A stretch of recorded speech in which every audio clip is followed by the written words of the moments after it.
Okay, this is PHYS30141 video 15, and in the last video we talked about how to use the oscillator model to explain the absorption of light in dielectrics and to relate the refractive index and permittivity in gases.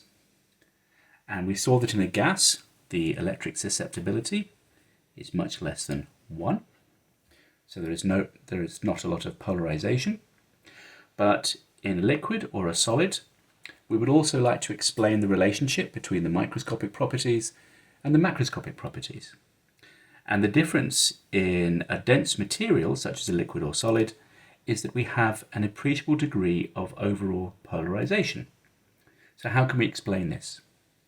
Well, let's think of the effect of a background field, E local, which is present from all the other atoms of a solid, and we will examine its effect on one particular atom. And we're considering a small region around that atom of some radius r, and the rest of the atoms will exert a field E local upon that atom. So the atom itself has some polarization, so that the total electric field is now E local plus E atom.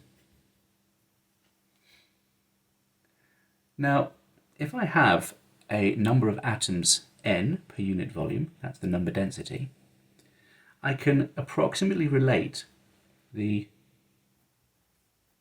value of r, which is the distance where I am close to this atom alone. This volume around that atom is something like 1 over the number density. And in the vicinity of that atom, the background field acts upon the atom to create a polarization of that atom. So here I have defined alpha as being the polarizability. This is the amount of polarization, the amount of dipole moment made by the electric field due to all the other atoms. So the electric field due to the atom is equal to 1 over 4 pi epsilon naught r cubed p. So the total electric field can be written as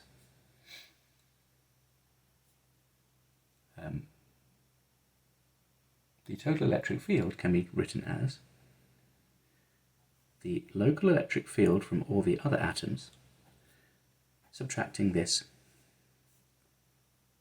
field that has been brought about due to the polarization.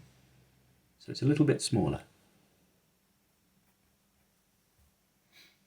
Now, of course, I can substitute in my formula for R here and the polarizability, and I can write the overall electric field in terms of the local electric field from all of the other atoms.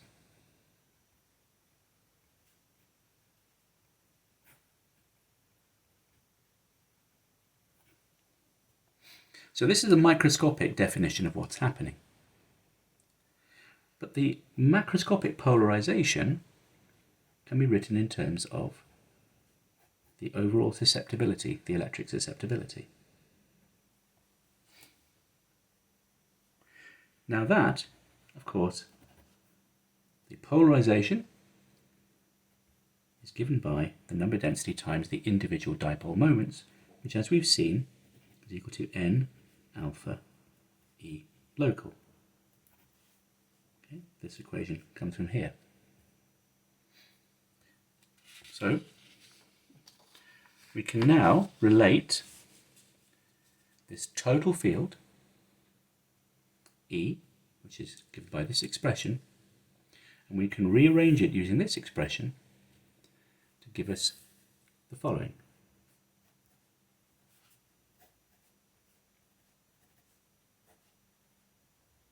So you can see here the 4 pi has disappeared.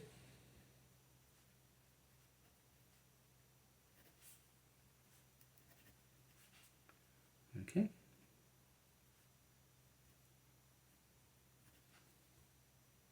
So what have we done? We have related the macroscopic quantity, the susceptibility, to the microscopic quantity, the polarizability. And by rearranging this expression, of course we can cancel out the local electric field. We can write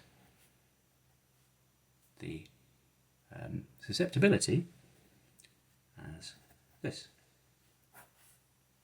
So you should try writing this out once, go through the steps and show that you can obtain this equation.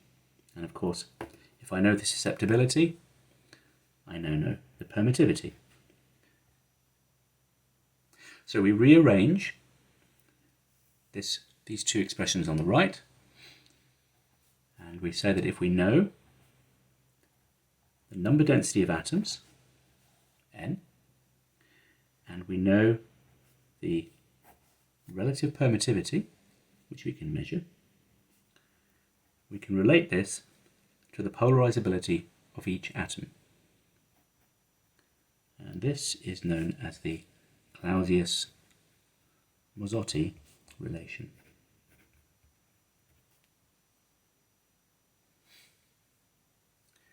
So let's rearrange that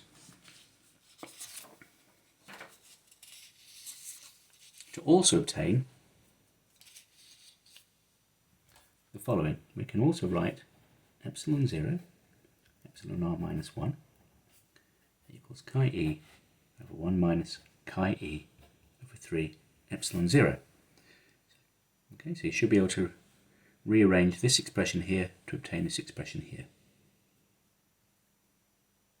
And we recall that the polarization is equal to epsilon naught, and this is the susceptibility, epsilon r minus 1 times E.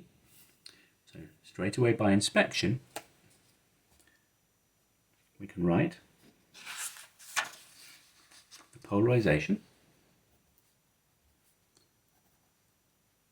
as being the sum over the number densities of the atoms again,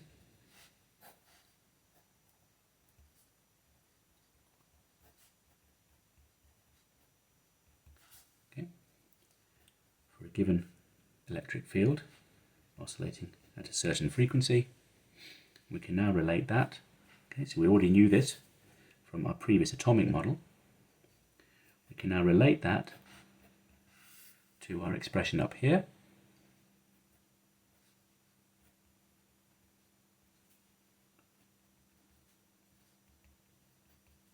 Okay. So what is this saying? We can get the real and complex parts of the relative permittivity by knowing what the number densities and frequencies and damping values of each of the atom types are. But we also know that n squared is equal to the relative permittivity. So we can write that n squared minus 1 over n squared plus 2 is equal to n alpha over 3 epsilon naught. So again, what is this telling us? This is telling us that if we know the number density of the atoms and we know their polarizability, we can obtain the refractive index. And this is known as the Lorentz equation. So there's two different Lorentzes, one with a T and one without.